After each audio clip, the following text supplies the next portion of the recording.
One of the things that I want us to discuss today is, but we actually, before we start discussing anything, my name is Kihumuro Reuben. I always forget to introduce myself, and I'll just give you guys a minute or two to introduce yourselves.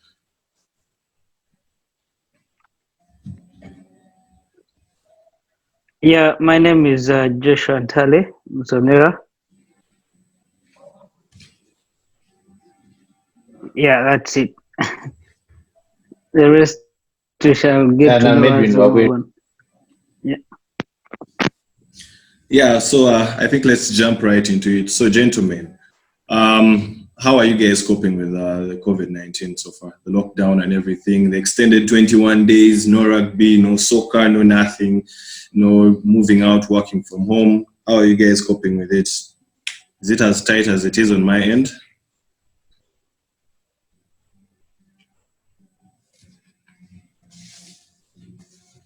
So basically, for us, it is a stay-at-home order. So you can you are free to move around, though. Of course, you need to take precaution.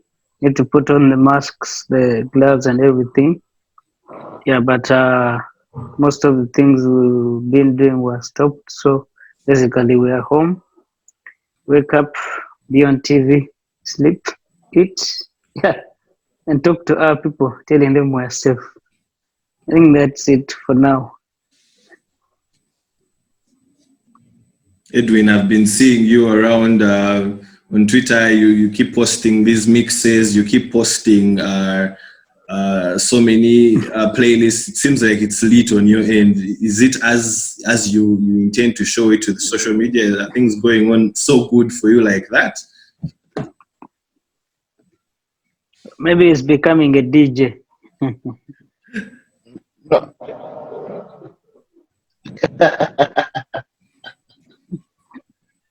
Yes, we have to find ways of keeping happy in this trying time. I think the key message is stay home and stay safe, but a few ideas are coming to other people's minds, my mind as well. Music is something I love, so anything in regards to playlists, DJ mixes, trying to keep positivity up, grab a PlayStation pad here and there, and try to knock off some FIFA and some maybe rugby challenge. So this shows that we need a petition for a new rugby game. I think we such times need a companion, and that will be great importance right now. Yeah, well, okay, that's actually very good to hear. And talking about rugby games and everything, it will take me to my next topic. I wanted us to talk about rugby content. I'm one of the people that follow a bunch of sites in regards to rugby, local and international, but even those sites are actually struggling to give us content to have. So how are you guys coping with it? Because me, I try to go around maybe England Rugby, Saracens, and maybe Ultimate Rugby. I don't know. I'm also trying to create my own rugby content, as you're seeing, these podcasts and articles and everything. So how are you guys trying to survive, one, on the receiving end of the content that you're taking in regards to rugby, and also being people that are very knowledgeable about the sport? How are you contributing to the content that's going out in regards to rugby?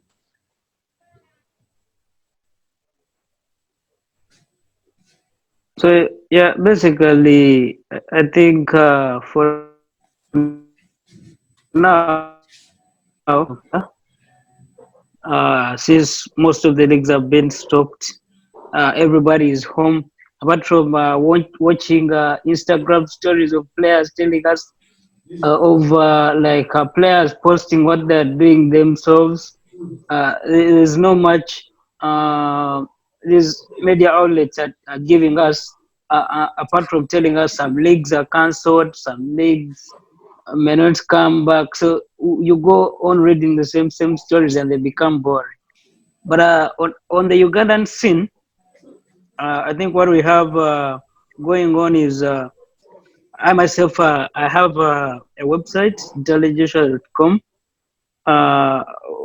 for the rugby fanatics. We try to set it up in a way that we could we're aiming to profile like players, coaches, and even fans. So like to just give an audience to everybody who is interested in being heard. Yeah, I think that's very good. Edwin, how Over are to you, you Reuben. handling the situation?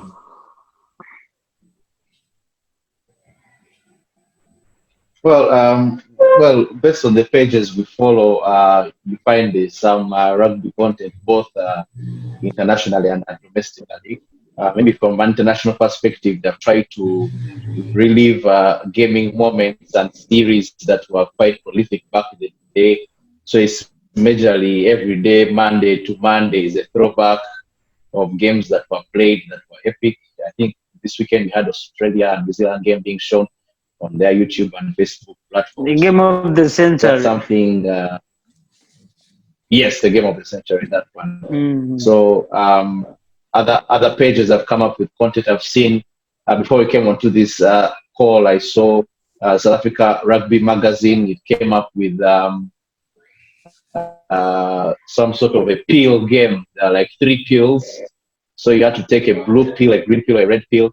A blue pill means you stop supporting your team and you support another team for a whole year of rugby. A red pill means you listen to a game only, the audio. And you know, Uganda, there are few games where we have commentary, so you just listen to guys shouting.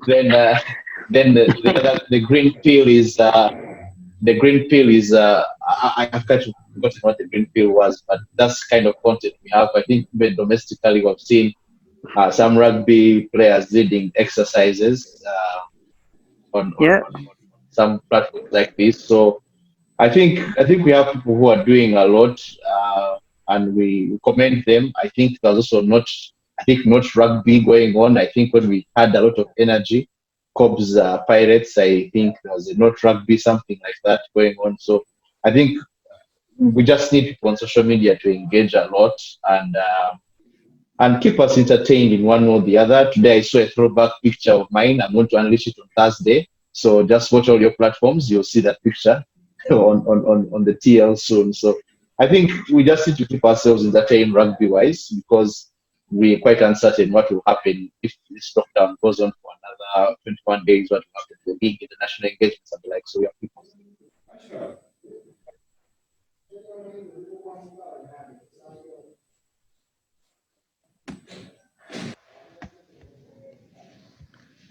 Musonera, maybe you can repeat what you said. Your microphone was muted.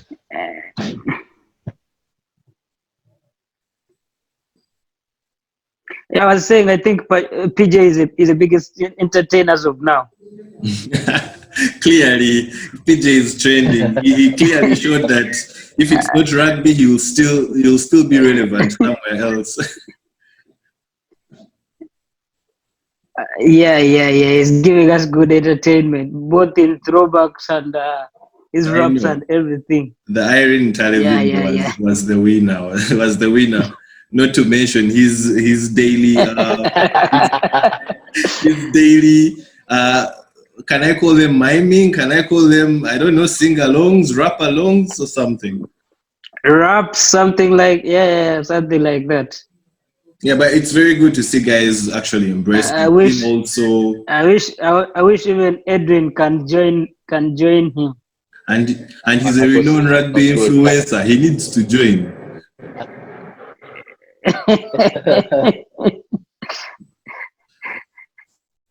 I'll stick to the influencing. I'll not sing.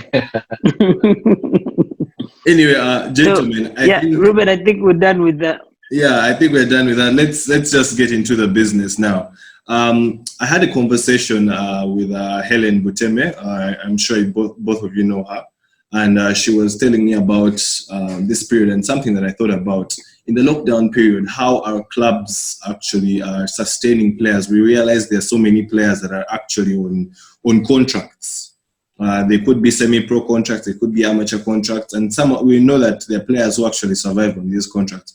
But then in these rugby-less moments where clubs maybe don't have sponsors, money or anything, how are clubs able to survive? How are clubs able to meet these costs?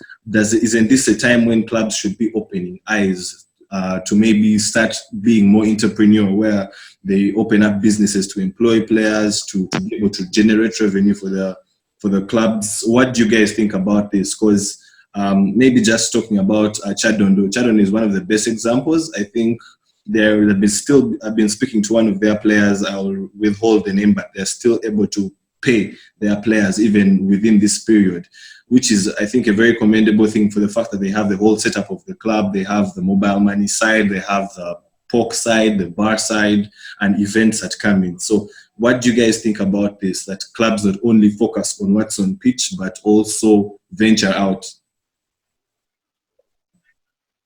Yeah, I think the most important thing for all our clubs right now is to find a streamlined way to bring in constant money. Even though they don't have sponsors, even though they don't have the league money, they need to find a way to bring in that constant income, because it is what is going to sustain them. Sponsors come and go.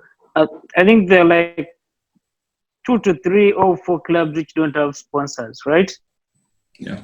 So how they're surviving, it is a story each club will tell on its own.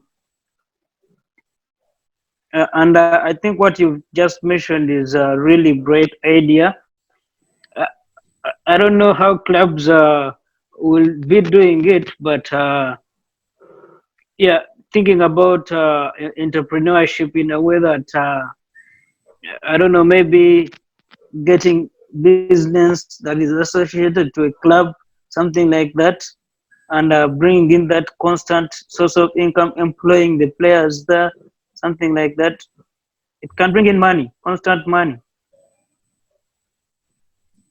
Yeah, because it's something very important that you actually said when you basically talked about clubs and sponsors. Sponsors come and go, and you really can't rely on sponsors. So when sponsors are not around, what happens? Do you stop?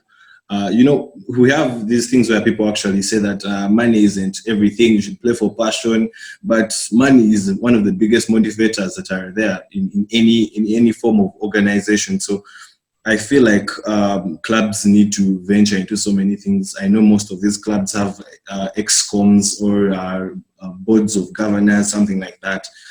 Instead of just dishing out money where they lavishly pay particular players and things like that, I think that it's more important for these guys to actually invest it in something that is going to actually benefit the club for years to come. Edwin, what's your take on this?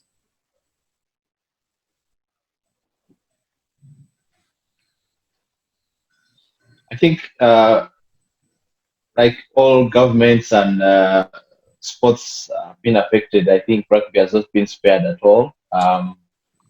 It's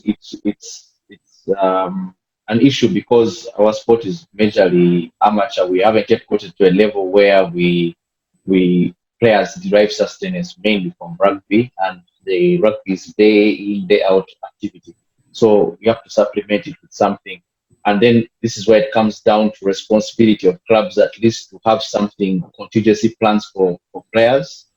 I was quite impressed to read in, I think, the Observer newspaper when I saw that Chadondo had managed rugby club had managed to cater for most of its players for, I think, 2 months. And coming into the month of May, they were not certain about whether they would be able to sustain the expenses. But that's something commendable and something that we take for granted because we don't play.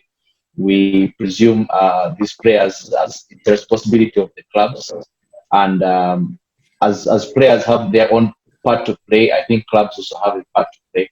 I think how clubs are handling is, I think, a case by case basis. We cannot jump to conclusions unless they inform us. But I think clubs have also been hard hit. I think there are a few clubs that may be able to manage to withstand the effect of COVID vis-a-vis their player base.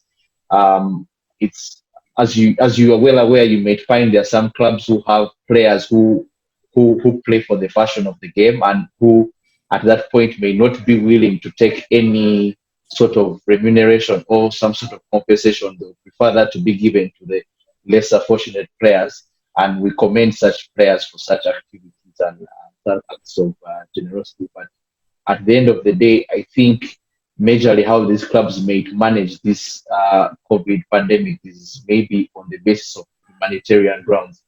Majorly, you would find rugby, even before the sponsors came on board, what would happen is that clubs would have some people in the management of the club who would take on the responsibility of sorting out some of these players, their day-to-day expenses, transport, hospital needs, and the like. So, going forward, I don't think that has changed. I think many people who are still in management have been able, depending on the resources the clubs have, to assist. And the beautiful thing about rugby is that the humanitarian hand is always there and it's always willing to assist less fortunate players, especially in light of these terms of COVID.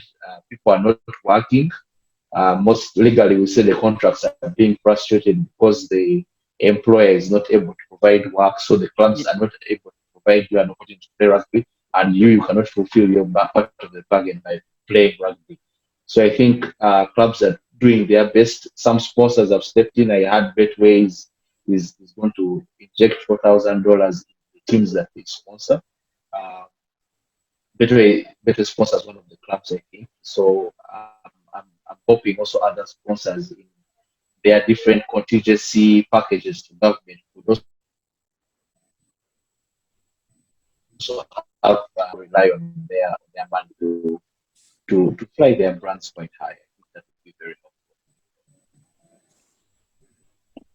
Well, that's a very good insight, and kudos on Betway actually if they're going to do that for their players, because much as you've mentioned that there are so many players that play because they love the sport and they really don't need the money. We all know there are those players that actually live on the game, and these are moments that are actually very tough for them, and they have to scratch wherever they can to get an opportunity. Remember, we are trying to avoid situations where players actually resort to illegal ways of getting money, and also maybe I could think maybe teams thinking more instead of handing players fish, teaching them how to catch fish is actually a better thing. Maybe education, maybe teaching them vocational skills that can be able to actually help them to do something outside rugby, maybe carpentry, maybe art, anything. But I have to agree with you, gentlemen, on that. That's it's a tough time, but it's an eye opener for all clubs that we need to find a way. Yes, Joe. Reuben, I liked Edwin's insight, and I picked a few things. And to note, there are some clubs which are really going to be hit hard because from the beginning of the season, they didn't really have anything. They didn't have a sponsor.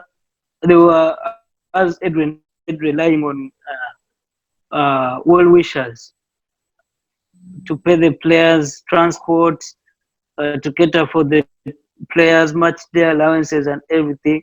But now I want to give you an insight. Look at all these guys are going to be laid off from work. They will also want to have hold of their little money remaining in their hand. So some of these clubs, if I wish the union could intervene.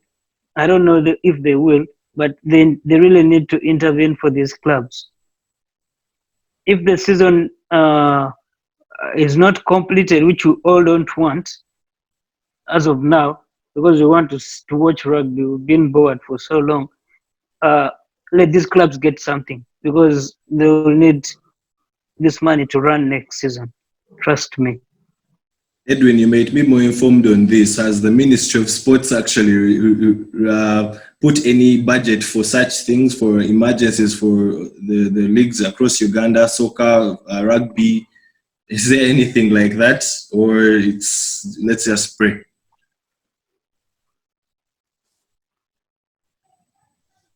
Well, I think it's early days whether the ministry has a budget or not. I would think before the ministry would come in, I would think the respective sports unions and associations take lead in this. they'll take lead in this. So I would presume like Uganda Rugby Union would have. I'm sure they've been deliberating in meetings how to structure a post-COVID kind of season where you have enough time for players to shed off the COVID part and get in shape, and then at the same time be able to play the league and complete it, and then also fulfill obligations to the clubs. There's that cloud that is hovering over Ugandan rugby called the 10 million rugby cloud. So I don't know if it's something that can. Could we ask for? Could clubs ask for an advance on that? I think those are things that rugby union can comment on as soon as we are certain about whether we're going to have another extension or lockdown or whatever. So the unions at this point have to take lead, and then I think when they are getting tapped out, they'll go to the mother ministry for further guidance and funding.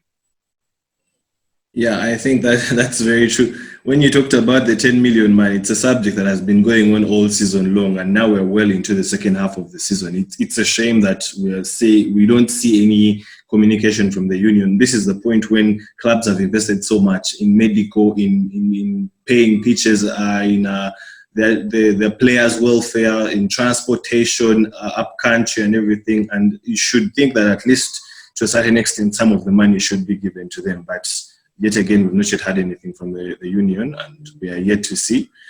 But I think it in general just takes all club heads, all club management people to maybe at least for one, because one of the biggest problems may I see in Ugandan rugby is the fact that we're not united. Like the club heads are not united. You find people pulling on a different direction in everything, yet we forget that it's for the greater good of the game. So why don't they all join hands to a common cause and really ask the big questions? Yes, we understand that there's patience and this is an amateur sport, but at this point, surely some money should have come in from Nile Stout, should have come in from the union to cater for these clubs.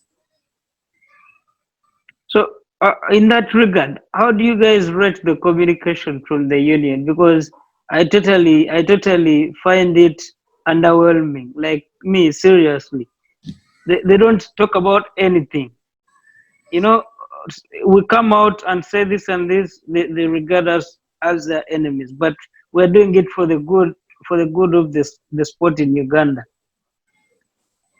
Yeah, you say something that is attacking them, and they say you are an enemy to the sport.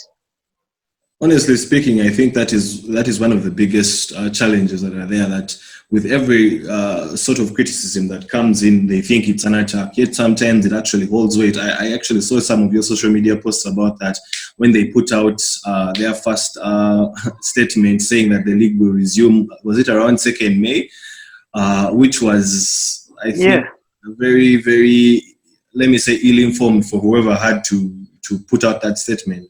Regardless of the fact that even if the COVID-19 lockdown stopped now, you have to first give a provision for public events to start. They can't just start right away. And you have to factor in the fact that players themselves have to first get back into shape, get back into the feel of the game.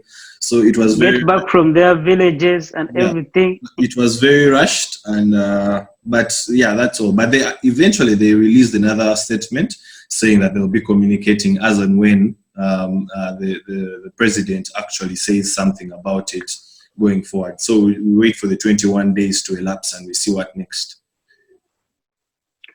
Because my thinking was at this particular time when everybody is asking these questions, it is the union which is supposed to be like taking the lead in all this and talking to these clubs, guiding them on what they should be doing to their players. But since the league stopped, there's, apart from the two communications that came out, there is no communications between the union and the clubs. It's like the clubs have just been left to hang dry, and we shall get back to you when the league resumes, you know?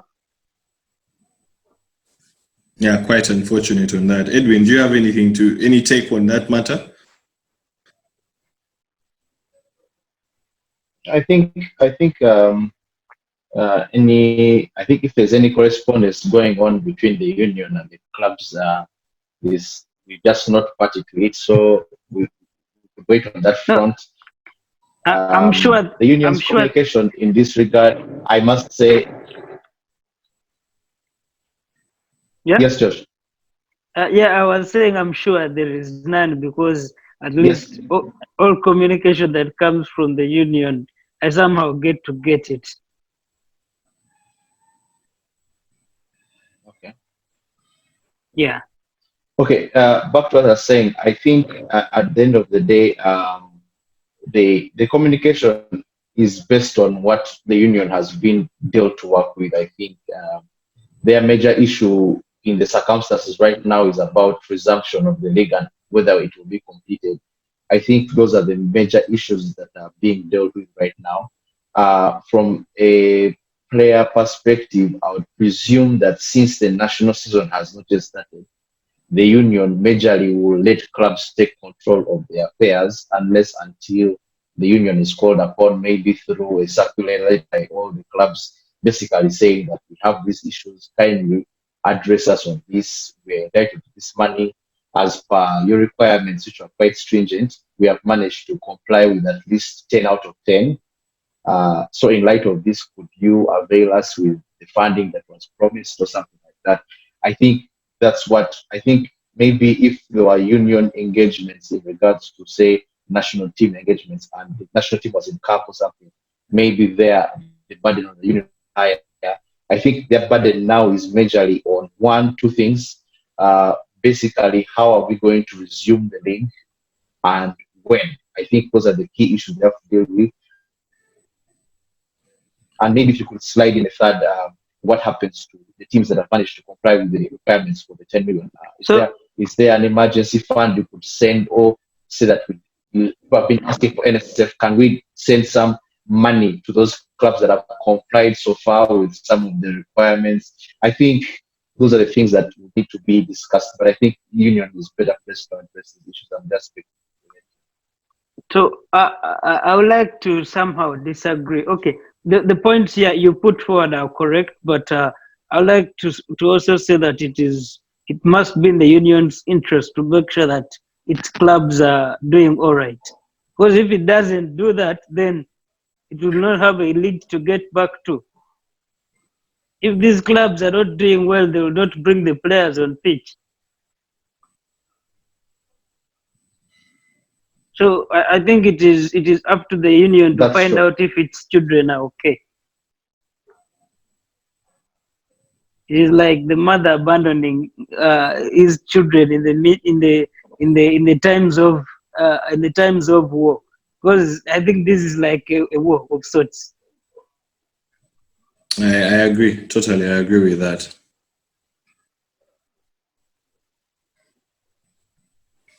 So I guess if we do not have any more remarks on this matter, in the interest of time, we had a third topic that we would talk about, but maybe we shall push it for the next podcast. But thank you for your views on this matter. Thank you for your insights and also sharing. Maybe as we try to close this, Edwin and Josh, just maybe in one sentence, telling the fans, telling rugby enthusiasts and everything, what are your ideal platforms right now that you're following rugby on that they should maybe check out as well? Maybe some people don't know where to get this content. Maybe local, international. Which ones are those for you guys? What is doing the trick for you guys? So yeah, for me, I do some exercising with Mudola Sports. Yeah, I also write a few articles together with my colleagues on telejoshua.com. On the international scene, interestingly, uh, the New England Free Jacks are providing some good insights into rugby. There are coaching webinars, there are players webinars, and all these tools can be found on their YouTube channel. They could be very, very, very helpful to the players and the coaches, so they can actually do what? Try to check them out. I just keep myself also on Instagram Live on the status updates. I see what players in the hollows, like my New Zealand players, what they're doing at home, challenges and everything. So yeah, apart from that, everybody should just keep home and keep safe. For now, it is life that matters. Rugby will resume later. It was a long sentence. Edwin?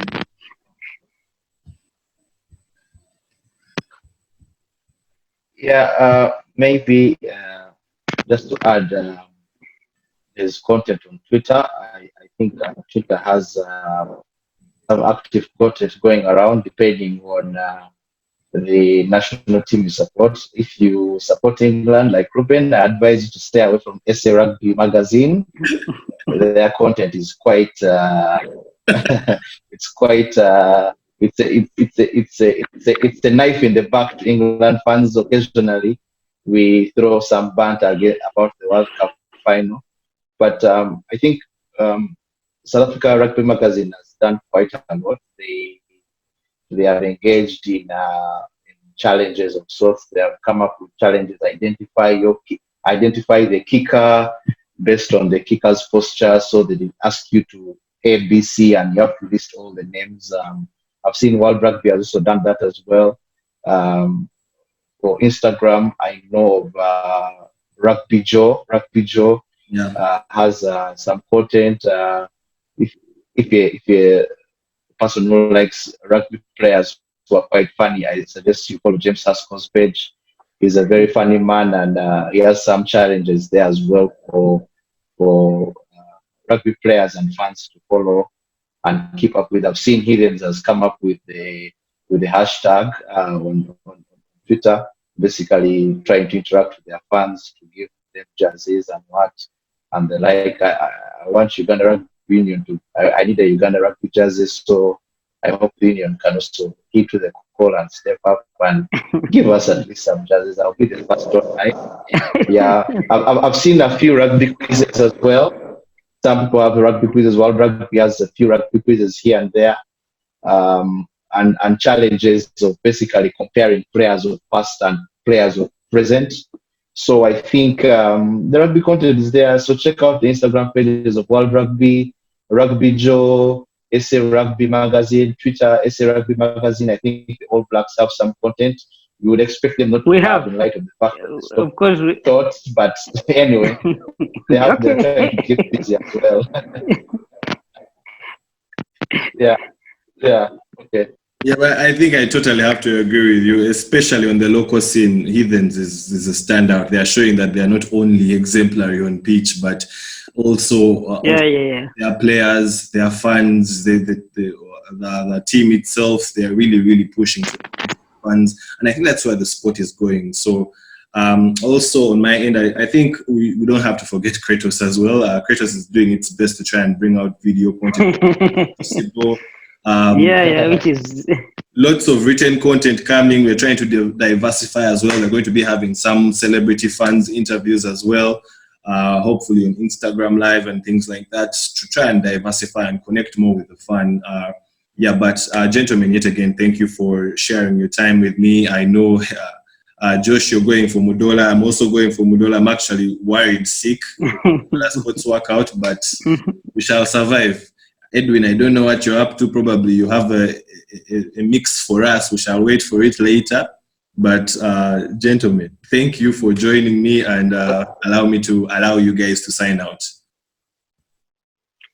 All right. But good day. Good day.